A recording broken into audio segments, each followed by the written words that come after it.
ko Aisha, haka magana shi take Aisha? Gaskiya Babu ta yanda za a yi yau baka da jalin miliyan 1 ko miliyan 2 ka je ka tinkari yarinyar da uban ta fi karfin miliyan 100 ka ce wai kuma za ka kai laifin da ba za a dawo ma da shi ba, ko ba magana gaskiya ba. Ba lallai sai baban ta mai kuɗi ba. Na baki misali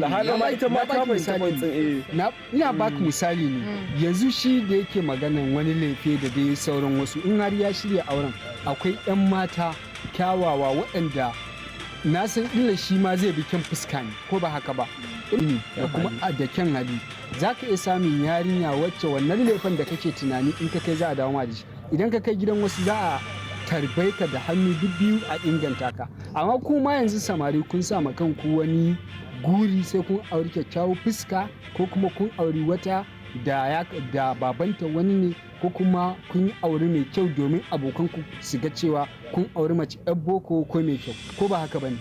To haka ne, kai magana da kyau. Amma ka san me yasa wasu mazan suna da wani dalili da za su ce wai saboda ka gani ai annabi ya ce ka auri mace dan kanta. Amma wanda suke auren mace dan kanta ba su son irin ka gane yanzu kamar yanzu kai misali ka auri mummuna an bata maka da kana dawo gida ka ga ba lafiya. Kaga ko an samu matsala.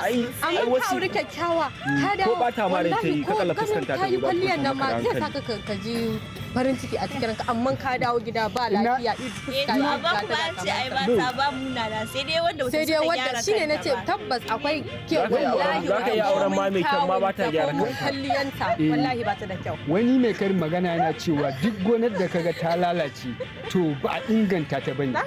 Idan har yau kana da gona to in har ka inganta ta za ka samu abin da baka yi tunani ba, to haka ita ma mace take, duk namijin da zai auri mace shi kawai yana gushewa.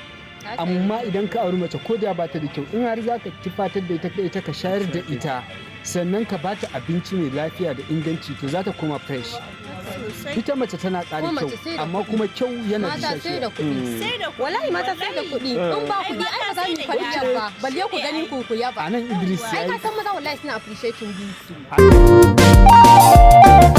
you.